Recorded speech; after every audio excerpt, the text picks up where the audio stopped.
I know you can hear me. The numbness you feel should be wearing off soon, but not before we've spoken. When I first heard you were on Nar Shaddaa, I didn't quite believe it. I didn't think anyone could track me here, but I see I underestimated you. I've watched you as you have traveled the refugee sector. I've seen what you have done, what I refused to do. Even exiled, you are more a Jedi than I. If anything, know that your actions have convinced me I can stand by and watch no longer while the exchange closes its grip on this sector. I know a young woman went to meet with Visquis in your place. He will not negotiate with her. He will kill her. I intend to rescue her. I will return shortly, or not at all. If you have come to this moon for answers, or for revenge, then you will follow me. For if I fail, then you will be denied both. So, you have returned from exile. Kavar thought you might, if only to wander your old battlegrounds. But I did not think you would come to Nar Shaddaa. Still, you were always a difficult one to read, both when you were tied to the Force, and even more when it was lost to you. It was a sense he had, and he had served in war as you had. Perhaps he thought he understood you, or maybe he simply hoped he did. He felt you were the key to understanding the threat we face. The others were not so certain, but so many of them are gone now, as you no doubt know. He sensed some connection between you and many of the worlds touched by war. He thought by traveling to such places, he could achieve understanding. I think the answers will provide us both with some measure of peace. I have kept secrets for far too long. Somehow, we, are being targeted through the Force, and when Jedi gather, we are vulnerable. So we have chosen places where it is difficult to sense others through the Force, whether on planets dense with life or touched by war. In such places, we may conceal ourselves, gather information without presenting ourselves as targets. It was part of Kavar's plan. Yes, he felt if our enemy cannot detect us, then perhaps they would believe themselves victorious and show themselves. And we knew that the war would be lost if we continued to act as we had. I do not know where they wander now. There are few of us, though. Too few, and I have not heard from them in some time. Only a handful of us remained after the Jedi Civil War, barely 100 in number. Then, even that 100 began to vanish, in places where the Force seemed blind. The only pattern we determined is that when Jedi gathered, they were seen no more. At the last Jedi conclave on the Miraluka world of Qatar, the entire planet was wiped out, an entire race destroyed, because the Jedi chose to gather there. It was only then that we realized we were facing something far more powerful than we knew how to fight. We could not allow the fact that when we gathered, we placed everything around us at risk. A Jedi's life is sacrifice, but we cannot allow our presence or actions to endanger others. And we cannot fight an enemy that will not reveal itself.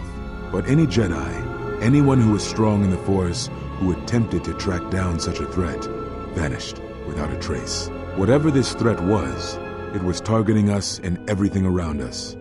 Yet it was somehow weak enough that it was afraid to confront us openly. If it believed us defeated, then perhaps it would finally show itself.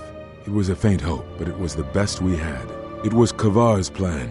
He was always the greatest tactician among us, and had seen war more than the rest of us. I had thought perhaps that here upon the smuggler's moon, I might find some evidence of the threat we faced. The bounties on Jedi and their disappearance. I did not believe the two were connected, but there was a chance.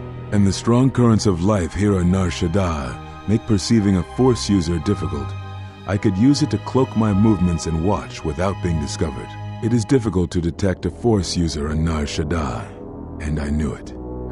This threat we face, it leaves wounds in the Force when it strikes. It leaves nothing. The day we cast you out, that is the moment I decided to leave the Order, because I do not believe we truly faced the reasons you were exiled, and if we do not examine such truths, then we are already lost. I think it was because we were afraid. It is a difficult thing to live one's life with the Force. To see a vision of what it would be like to be severed from it, it is more frightening than you know. To live life without the Force, to vanish and die and leave only an echo, it was terrifying. To be connected to all life around you, then to have it stripped, I can only imagine what it must have been like for you. But even that imagining cannot compare with the truth. But there is more than that. On Nar Shaddaa, one cannot escape what was left from the Jedi Civil War. From the failure of the Masters, from our failure to properly train Jedi, came disaster. And I wondered if perhaps the teachings of the Jedi had been our failing all along. There have been so many failures by teachers who believed in the code with all their being. Master Arca failed Ulic, as Master Boss failed Exar Kun, as Kay and Zar and the others of the Council failed Revan and Malak. For all the acts we do to preserve the galaxy, from such an arrogance that all we do is right and just, I wonder if there is a counter-effect that is created that strikes back at us. Exar Kun, Ulic Keldroma, Malak, Revan, you, all Jedi. There is something wrong in the Force, a wound, a sound that is growing, like a scream. You can hear it echo in Nar Shaddaa, sometimes when the moon is on orbit.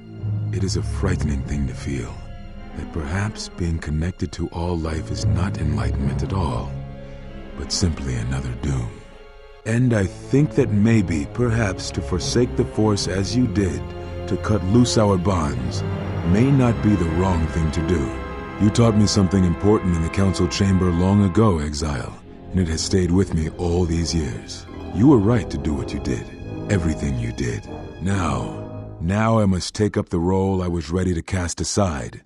This threat has finally revealed itself, and we Jedi will need to stand together. I did not speak fully of what I have felt.